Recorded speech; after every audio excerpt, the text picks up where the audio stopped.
voulais partager sur le malaise d'être Dieu. Cette vidéo, elle vient après 1 à 2 mois de celle d'avant. Et voilà, j'avais plus envie d'en faire spécialement là, donc je fais seulement quand je veux, évidemment, comme d'hab. Mais il se trouve que j'ai traversé beaucoup de choses dans ce laps de temps, et je sais pas si je vais aller là-dedans, on verra bien, puisque j'avais juste envie de partager donc sur ce malaise. Et un truc qu'on retrouve donc dans mes vidéos, ou dans la spiritualité que je propose, ou même le mot spiritualité, là tout de suite il m'emmerde, dans l'approche que je partage, ce que j'ai vécu et que je vis encore, c'est qu'on est Dieu, et que voilà, on est le tout, on est la puissance, on est l'amour, on est la joie, on est tout ça. Après on l'expérimente ou pas, ça c'est une autre question, mais en tout cas, c'est ce que nous sommes.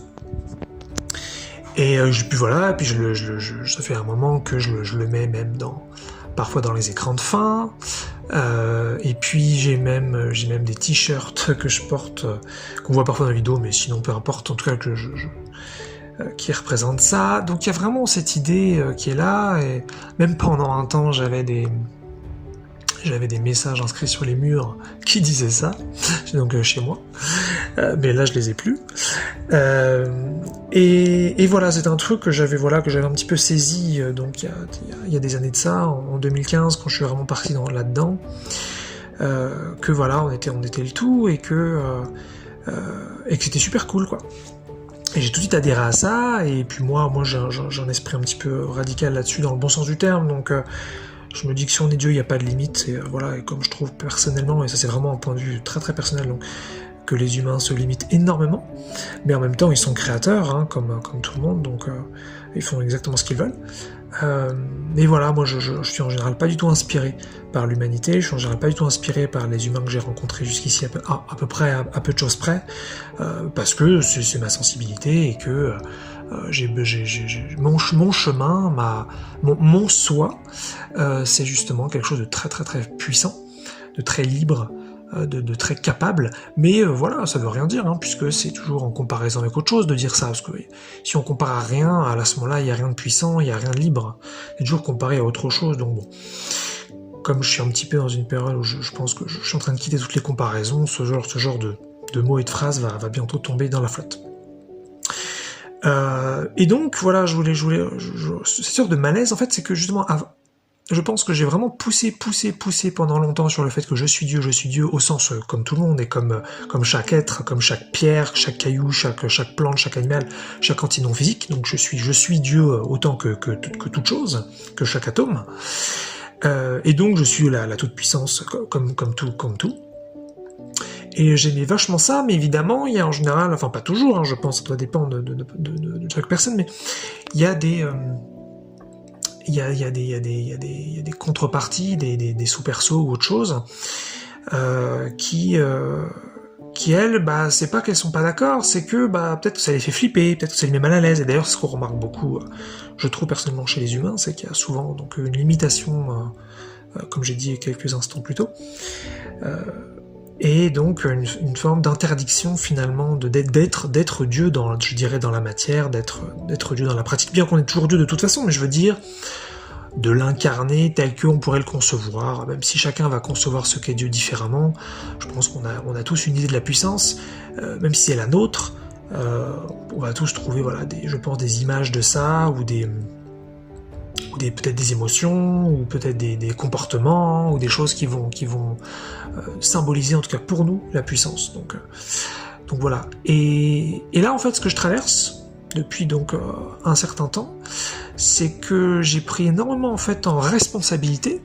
Donc ça veut dire réaliser que c'est moi qui ai créé toute ma vie.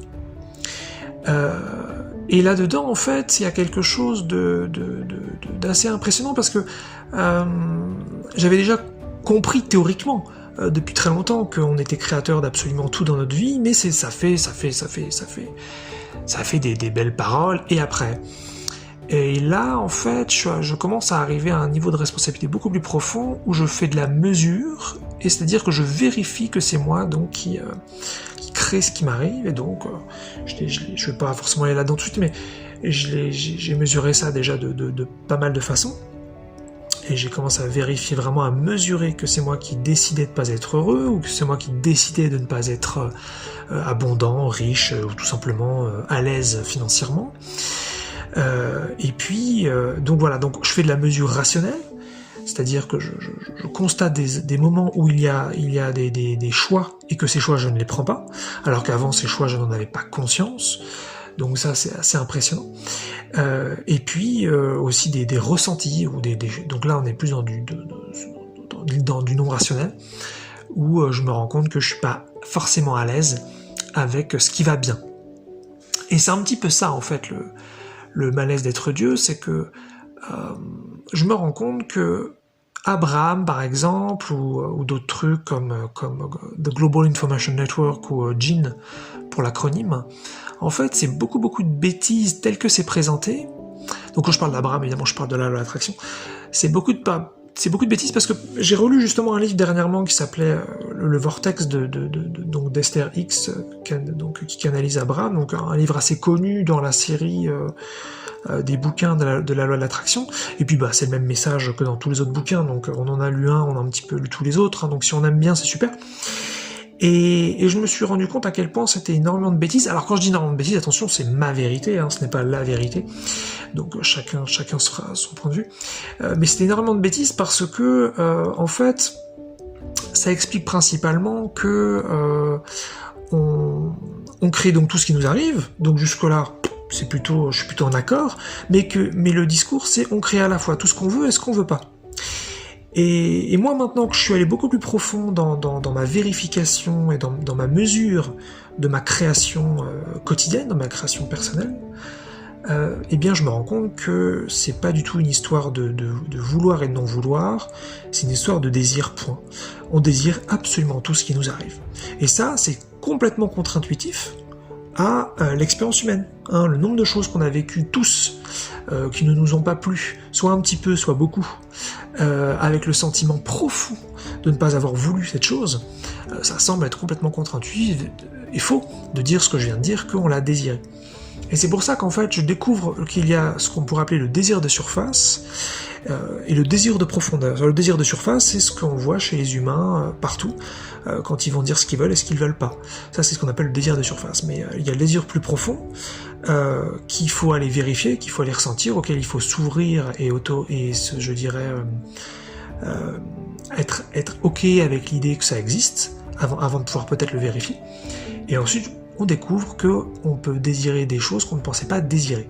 Et c'est comme ça que j'ai commencé à désirer, à me rendre compte que je désirais, que j'avais voulu des problèmes financiers, des problèmes de santé, des problèmes relationnels, des problèmes émotionnels, une vie extrêmement difficile. Et ça change tout en fait. C'est pas seulement parce que dans les enseignements d'Abraham, prendre responsabilité de sa création, c'est déjà, je veux dire, énorme hein, quand même. Hein. Mais en fin de compte, je trouve ça finalement aujourd'hui, maintenant que j'ai avancé, je trouve ça vraiment cheap. Je trouve ça vraiment faible comme approche, parce que se rendre responsable de ce qu'on ne veut pas, c'est pour moi pas du tout suffisant, puisque ça va encore nous mettre en conflit avec nous-mêmes, c'est-à-dire je crée ce que je ne veux pas, il faut que j'arrête, il faut que je m'améliore sur mes pensées, ma façon de voir les choses, sur comment je conçois la vie, parce que je continue de manifester des choses que je ne veux pas, et donc c'est problématique. Donc ça fait un petit peu une guerre interne. Alors que lorsqu'on vérifie en profondeur qu'on désire absolument tout ce qui nous arrive, ça détend énormément. Et là, on arrive à une vraie responsabilité du divin. Ça veut dire qu'on n'est pas du tout bête, on crée pas des choses non voulues, c'est pas du tout pas intelligent ce qui se passe, il y a des causes, il y a des raisons à ça. Et toutes ces raisons viennent de nous, personne ne décide pour nous, c'est juste qu'on n'en avait pas conscience, qu'on décidait ça et qu'on le souhaitait. Et c'est ça que j'ai commencé à vérifier de plus en plus.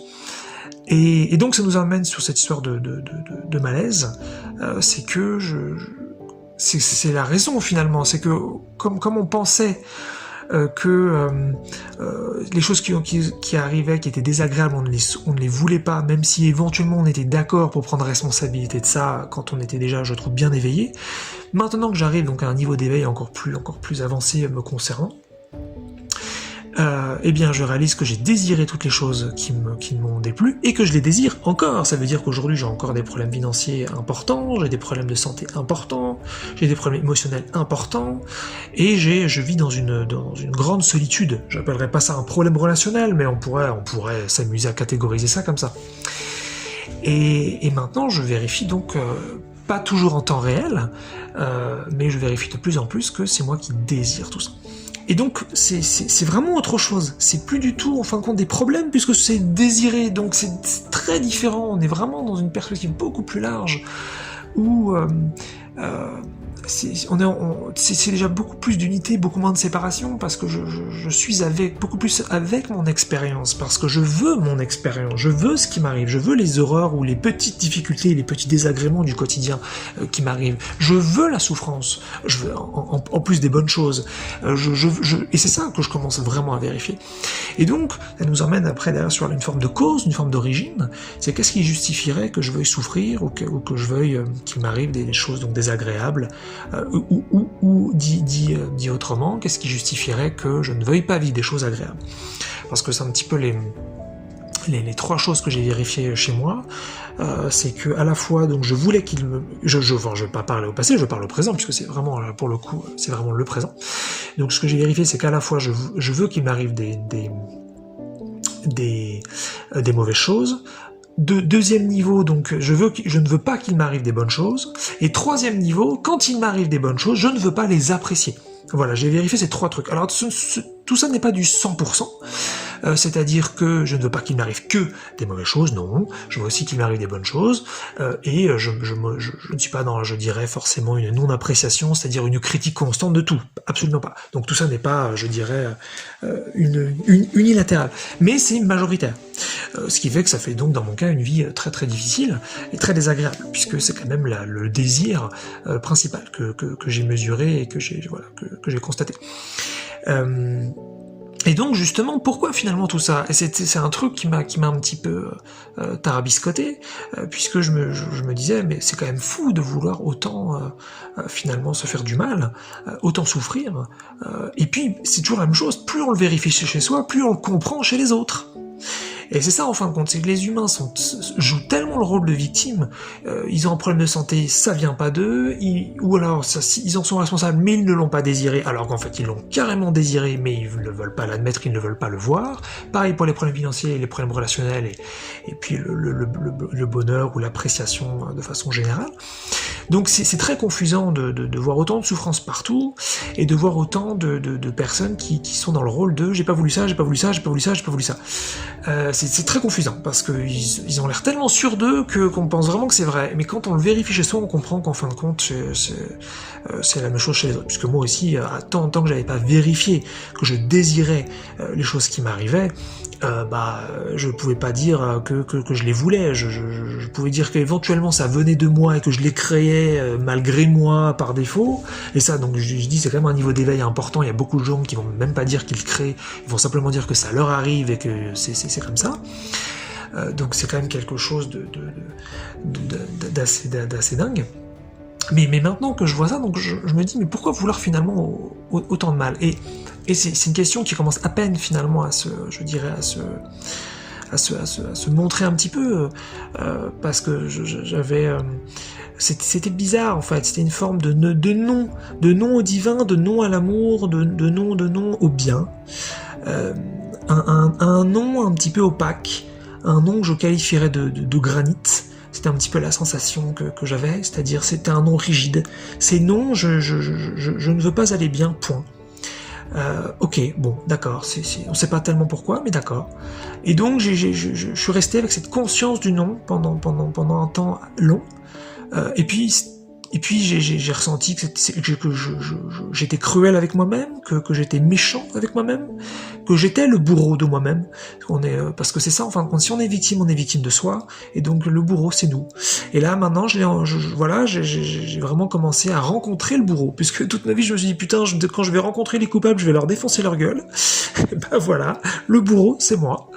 Et c'est très dur de se rencontrer en tant que bourreau. C'est vraiment une expérience très difficile, mais c'est quand même moins difficile que rencontrer le bourreau à l'extérieur, parce que les bourreaux extérieurs, Enfin, donc il n'existe pas, puisqu'il n'y a que de l'intérieur, mais je veux dire que ça fait quelque chose d'encore plus difficile parce qu'on se dit vraiment qu'on n'est pas aimé par l'extérieur et puis on est en guerre, on se défend et puis on veut peut-être leur faire du mal pour se venger. Enfin bon, c'est un bordel. Alors comment si c'est à l'intérieur, c'est très triste de voir que c'est nous qui avons désiré finalement toutes les horreurs qu'on a vécues. Mais au moins, on sait que c'est entre nous et donc ça va faire une guerre moindre puisque une guerre entre soi et soi par définition c'est un non-sens. Donc il peut rester de l'énergie conflictuelle évidemment, mais elle va à un moment donné se dissiper. Voilà, une fois qu'elle sera bien ressentie et bien digéré. Et donc voilà, donc je suis passé par ça où j'ai vu que c'était moi le bourreau, que j'étais très cruel avec moi-même. Et là, j'arrive à quelque chose d'autre. Et c'est là-dessus que je vais terminer. Et c'est ça qui m'a donné envie de faire cet enregistrement. C'est que maintenant, cette cruauté perçue, cette cruauté ressentie, elle change. Je me rends compte que finalement, c'est peut-être pas si cruel que ça. Qu'il y a peut-être un peu plus d'amour que je ne le pensais derrière. Et que, en fait, il y a une forme de pourquoi moi et pas les autres. C'est-à-dire que j'ai intégré que j'étais Dieu, que j'étais la puissance, j'étais l'amour, que je pouvais faire tout ce que je voulais, et je me le suis déjà prouvé pas mal de fois d'ailleurs. C'est pas juste conceptuel ou philosophique, puisque personnellement je déteste ça. De rester à ce stade-là, je veux dire. Et je vois. Je continue de penser que les humains souffrent énormément, et comme je me trouve encore un peu victime forcément, je les vois encore un peu victimes, plus je me vois créateur, plus je les vois créateurs, ça va ensemble. Et donc je pense qu'il reste cette idée de qu'est-ce qui justifie que j'ai le droit d'aller bien ? Pourquoi moi et pas les autres ? Qu'est-ce qui justifie que j'ai le droit d'être Dieu sur Terre, et de plus jamais avoir de problème, et de plus jamais avoir de négativité dans ma vie ? Parce qu'il s'agit de ça, c'est ce qui m'intéresse depuis que je suis adolescent. Je découvre ça en moi, une forme de scandalisation entre moi et moi. Mais qui suis-je pour aller bien ? Qui suis-je pour être riche ? Qui suis-je pour décider de ce qui arrive à mon corps et ne plus jamais vieillir ? Qui suis-je pour avoir des capacités psychiques qui me plaisent et voler dans les airs ou faire la vaisselle de Merlin ou claquer des doigts comme Joséphine Ange Gardien ? Qui suis-je pour finalement être Dieu, même être Dieu incarné, même si chaque atome l'est, et chaque être l'est, et que donc effectivement chacun est créateur, et que c'est une disponibilité à tous, et que donc je suis l'égal de tout le monde, et que je n'ai aucune supériorité ou infériorité avec personne. Eh bien voilà, je découvre que c'est ce nom qui me semblait être granit, qui semblait être cruel, qui semblait être méchant, qui semblait être ultra rigide, c'est un nom un peu plus empathique, une forme d'interdiction d'être soi, parce que il y a à l'intérieur de moi un questionnement encore de pourquoi j'aurais le droit d'être moi et pas les autres. Bien qu'il y a plein de gens bien sûr qui s'autorisent à être eux-mêmes sur Terre, donc c'est pour ça que on n'est pas sur une argumentation rationnelle, on est sur une argumentation émotionnelle entre différentes parties de soi. Donc il s'agit pas du tout de penser que c'est une argumentation qui tient debout, mais voilà, c'est un petit peu l'émotion. Et donc voilà, je découvre ce malaise d'être Dieu, puisque j'avais poussé pendant des années sur le fait que j'étais Dieu, et que j'aimais beaucoup cette idée. Et donc peut-être que c'est ça, en fait, je me dirige de plus en plus vers cette intégration, et je mesure et je me rends compte que je me l'interdis dans le concret, et parfois en temps réel, mais c'est souvent en temps différé, où je me rends compte de plein de choses, mais pas sur le coup. Et je sens ce malaise d'être Dieu, ce malaise d'aller bien, ce malaise de plus jamais avoir de soucis financiers, et ce malaise d'être heureux avec des gens qui me correspondent enfin, ce malaise finalement d'avoir le droit d'être moi, d'avoir le droit de voyager dans des dimensions, de pouvoir choisir enfin mes émotions.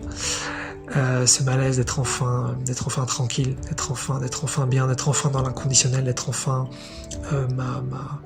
mon identité, de mon chemin, d'être enfin pleinement libre, et donc c'est plus doux, mais c'est vrai que c'est particulier tout ça. C'est vraiment un chemin de responsabilité vraiment impressionnant, et donc et de découvrir donc que c'est nous, c'est moi, qui c'est le tout, qui désire effectivement tout ça, et qui a donc absolument rien qui est finalement décidé pour nous, même si parfois c'est vraiment l'impression que ça nous fait. Donc le malaise d'être Dieu, voilà ce que je traverse. Et donc la scandalisation d'être soi. Voilà un petit peu où j'en suis au moment de cette vidéo enregistrée.